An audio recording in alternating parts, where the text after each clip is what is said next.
इतने लोगों में आप हृदय से देखो, आपको दुख मिला और सीधे मन भगवान के पास गया, कौन है ऐसा? जब सब जगह से हार जाएगा तो भले भगवान को पुकारे, नहीं पहले भगवान याद नहीं आते, पहले संसार याद आता है। हमारे रिश्तेदार हैं, हमारे अमुक हैं, हमारे अमुक हैं, वो अमुक डॉक्टर है, हम ये नहीं सीधे भगवान में चित्त गया, हे भगवान हमारे इस संकट की निवृत्ति कीजिए। अब भगवान जो उपाय भेजे वो भगवान, ऐसा कहाँ है? दुख में भी तो संसार की ही याद आती है। वो धन्य भाग है जो दुख और सुख दोनों में भगवान का स्मरण करते हैं। इसलिए अभ्यास योग युक्तेन चेतसा नान्य गामिना, अभ्यास ऐसा बनाओ कि चाहे सुख हो चाहे दुख हो, चित्त भगवान से अन्य जगह में ना जाए। भगवान, सुख है तो बड़ी दया है, दुख है तो बड़ी कृपा है भगवान की। दया और कृपा का अनुभव करते हुए वो भगवान के चिंतन में डूबा रहता है, वही धन्य है। उसी का मनुष्य जीवन धन्य है जो सुख दुख दोनों में समान भाव करके भगवान का निरंतर भजन करता है। जो दुख है वो तब तक दुख रहता है जब तक भगवान का स्मरण नहीं होता, नहीं तो महासुख का अनुभव होता है चाहे जितना बड़ा दुख हो। तो दुख दुख नहीं, जो भगवान का स्मरण चल रहा है। और ये सांसारिक सुख क्या सुख है? थोड़ी देर चित्त भगवान में अगर एकाग्र होकर लग जाए तो तुम्हें वो सुख मिलेगा कि संसार के सुख देखने का मन नहीं होगा। सुने न काहू की कही, कहे न अपनी बात, नारायण व रूप में मगन रहे दिन रात। ना काहो सो बोलिबो ना कोई व्यवहार, अपनी कुंवर किशोरी को जियत निहार निहार। थोड़ी देर भजन करके देखो, यदि ये संसार मिथ्या न लगने लगे तो कहना कौन सी वस्तु ऐसी है जो यहाँ शाश्वत है? सब धोखा, सब माया का भ्रम। भजन करके देखो तब पता चलेगा। जिसके लिए संसार मर रहा है, ललचा रहा है, वो भजन करने वाले के लिए कूड़ा करकट की तरह है। वो ऐसे विश्वत मलवत त्याग वमनवत त्याग कर दिया गया। भजन के बिना वो सुख, वो शांति, वो अनुभव कहीं नहीं। मान लो मेरी बात, रहो संसार में रहो, कार्य करो संसार के, लेकिन स्मरण करो भगवान का, चाहे सुख हो चाहे दुख हो। वैसे आत्मा ही परमात्मा है, परमात्मा ही आत्मा है, आत्मा ही परमात्मा है और परमात्मा ही आत्मा है। किंचन मात्र भेद नहीं, केवल अज्ञान के कारण ऐसा लगता है। वही आत्मस्वरूप पर ब्रह्म परमात्मा हृदय में विराजमान है।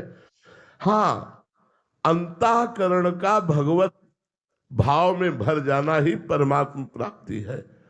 मन, बुद्धि, चित्त, अहंकार, जिसमें दो की प्रधानता की गई, मन और बुद्धि की। इसलिए भगवान श्री कृष्ण ने गीता जी में कहा है, मय्येव मन आधत्स्व मयि बुद्धि निवेश है निवेश्य मय्येव अतुर्धम न संशया। तू अपना मन मेरे में लगा दे, अपनी बुद्धि मेरे में लगा दे, तो तू मेरे में ही निवास करेगा, इसमें कोई संशय नहीं है। तो भगवान की प्राप्ति का सहज सरल साधन है मन को भगवान में लगाना। तो लगाने का साधन क्या है? भगवान का नाम कीर्तन करना, नाम जप करना, सत्संग सुनना, भगवान की लीला कथा सुनना, भगवान की लीला कथा पढ़ना, भगवान के भक्तों के चरित्र पढ़ना, भगवान के भक्तों का संग करना। इन्हीं के द्वारा हमारी मन और बुद्धि भगवान में लग जाती है। मन बुद्धि का भगवान में लगना ही भगवत प्राप्ति है। हाँ, गुरु के बनने के लिए ऐसे बस शरणागति, कोरा कागज हो जाना चाहिए।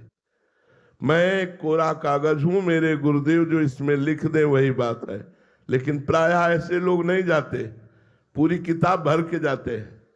गुरु की शरणागति के लिए एक अबोध बच्चे की तरह गुरु की शरण में हो जाना चाहिए कि मुझे कुछ नहीं आता, जो आप कहेंगे वही मैं करूंगा, जो आप कहेंगे वही मैं जपूंगा, जैसे आप चलाएंगे वैसे मैं चलूंगा।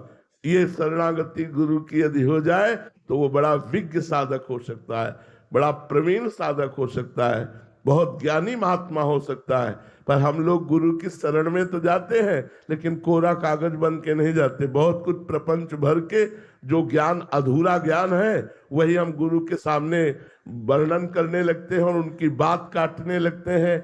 अगर हम गुरु के सामने अबोध बच्चा बन करके जाएं तो सब का सब गुरु ज्ञान हमारे हृदय में प्रकाशित हो जाए। जब हर क्षण भगवान के प्रति हमारी वृत्ति बढ़ने लगे, हर क्षण भगवान की स्मृति बढ़ने लगे, गंदे आचरण कम होने लगे, काम क्रोध लोभ मोह मद मत्सर ये गंदा आचरण कम होने लगे, चाह मिटने लगे, इच्छाएं कम होने लगे, तो जानना चाहिए हमारे अंदर सही भक्ति भाव है। अगर चाह बढ़ रही, काम क्रोध का खेल बढ़ रहा है, हमारे अंदर भोग वासना बढ़ रही है, नाम जप नहीं चल रहा है, तो फिर वो ठीक नहीं है, वो दिखावा है, वो भक्ति नहीं है।